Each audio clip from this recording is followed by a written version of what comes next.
Bom, pessoal, estou aqui perto de Berlim. Na realidade, isto já é Brandemburgo, que é o estado à volta. Esta zona aqui é campo. Pessoas andam de bicicleta e estava ali à beira da estrada, mas passa carros constantemente, como faz ruído. Vim para aqui, para este pequeno caminho de cabra. Aqui só passa pessoal de bicicleta. Ali ao fundo temos Raps, como lá em cima na Baixa Saxónia. Temos um campo enorme de moinhos da energia eólica, que é cada vez mais se utiliza aqui na Alemanha, é isso.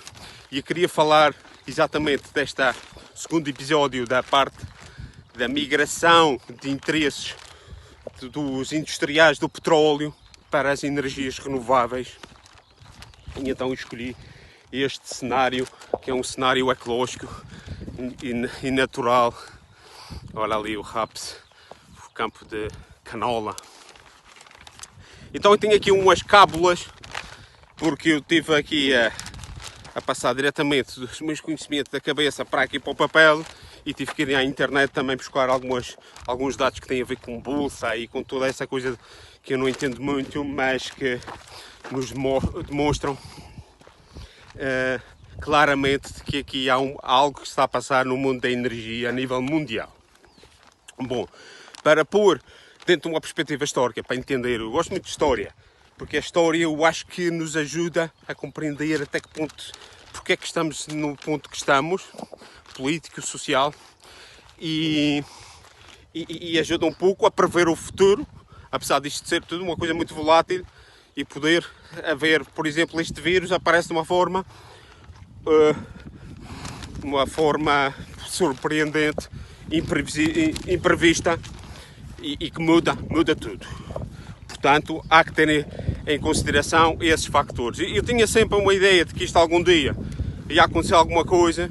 Eu pensava que ia ser a falha de Santo André, que ia haver algum desastre natural, que ia haver tinha medo de que a ilha da Gomera se afundasse e provocasse um grande tsunami, ou que as guerras por si só trouxessem ao de cima o problema económico que já estava feito, porque o problema económico,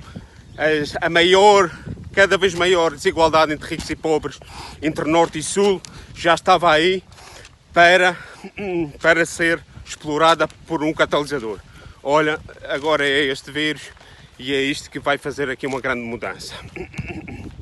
Bom, 1852, o aparecimento do petróleo no Louisiana, sul dos Estados Unidos.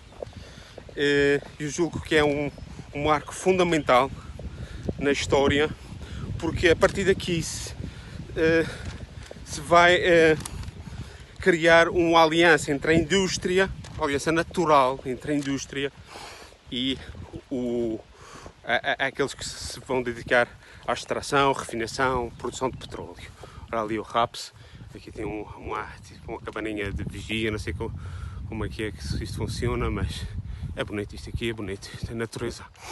E na realidade não sei bem se isto dá para estar aqui, se não me chateio. Este pessoal aqui em Brandemburgo é muito particular. São muito prussianos e não é na parte, e não é nenhum elogio que eu estou a fazer. Pronto, vou voltar ali para o campinho, que é melhor, para a estradazinha, caminho de cabra.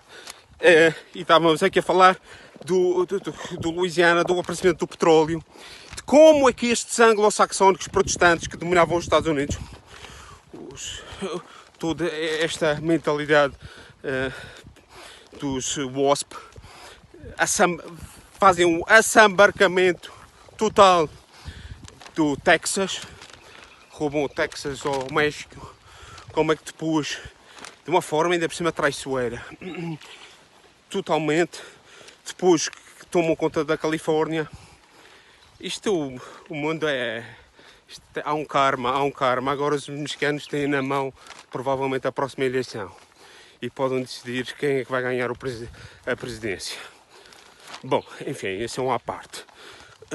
Como é que a partir dessa altura, 1870, uma família importantíssima, que é que nasce uma aliança curiosa entre os protestantes e os sionistas, aparecem os primeiros movimentos sionistas.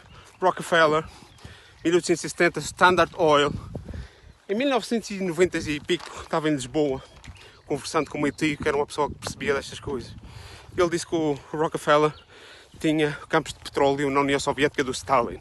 E eu disse, mas o tio Miguel está tonto, o Stalin era um comunista de... Não, não lhes interessa nada a esta gente. Ele realmente depois vinha comprovar, acho que era no Mar Cáspio, a exploração do petróleo era por conta do Rockefeller. Portanto, estás de um lado e estás do outro, financias quem for preciso. Se a gente casa com Deus e com o diabo, não tem problema nenhum.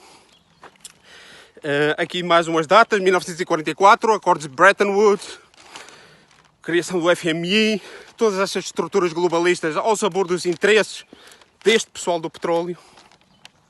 1948, criação do Estado de Israel, fim da Segunda Guerra Mundial, obviamente. 1967, o Médio Oriente começa a ser o ponto fulcral da indústria do petróleo. Os Estados Unidos junta-se incondicionalmente a Israel. Já não há essa dúvida em relação ao Egito, que são pró-sionistas totalmente. Depois vem a morte do Kennedy, que dizem que tinha um documento assinado para abolir a Reserva Federal. Eu não sei até que ponto é que isto é verdade ou não. Há muito essa ideia que muitos autores sustentam. 1973, Guerra do Yom Kippur, e crise do petróleo como consequência. 1974, os Estados Unidos, a Reserva Federal acaba com o padrão ouro, o dólar, deixa de valer ouro, passa a valer petróleo, o aparecimento do petrodólar. E isto porquê? Porque as pessoas começavam a desconfiar, principalmente os Estados. A França, em 1970, começou a dizer não acreditamos que haja tanto ouro para tanto papel de dólar. Vamos mandar uns navios para os Estados Unidos com dólares e vamos querer trazer o ouro para cá. Ora, os americanos viram isto e disseram, claro que nós não temos esse ouro, isto é um esquema, isto é uma mentira de todo o tamanho, isto é uma dona branca à escala global. E disseram, bom, vamos mudar aqui o paradigma, vamos passar aqui a venda do petróleo em dólar é o que assegura a confiabilidade fiduciária da moeda. E é a partir dessa altura que começam as guerras, estas guerras que nós vimos com o petróleo como fundo, não é? Como a guerra do Kuwait, a guerra do Iraque de 2003, quando o Saddam queria vender o petróleo em euros. Deixa de estar calado para aí, porque vão-te inventar uma história muito rápida. Em 2 semanas já estavam lá os G.I. Joe a destruir o país e fazer aquilo que quiseram.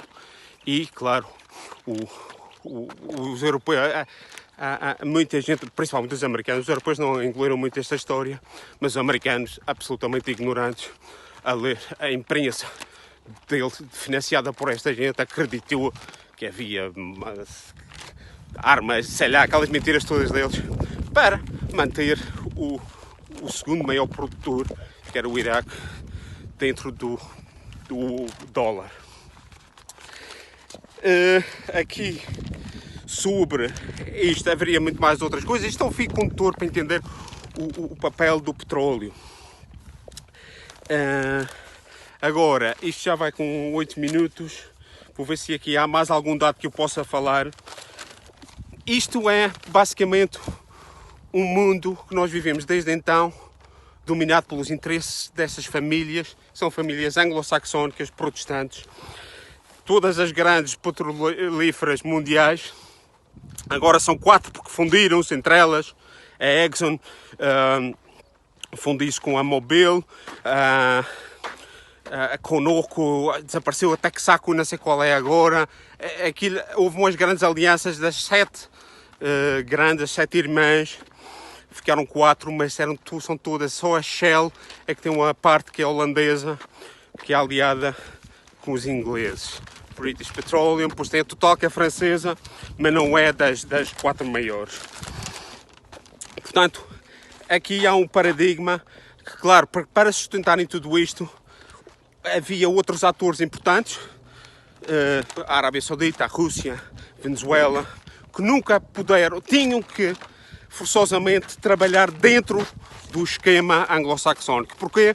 Porque o petróleo é cotizado, só há dois tipos de petróleo, Brent e Texas, WTI, o índice texano do petróleo. Portanto, são dois ligados ao Wall Street ou à City de Londres. Aqui, quando tu vendes petróleo, vendes em dólares ou em libras esterlinas.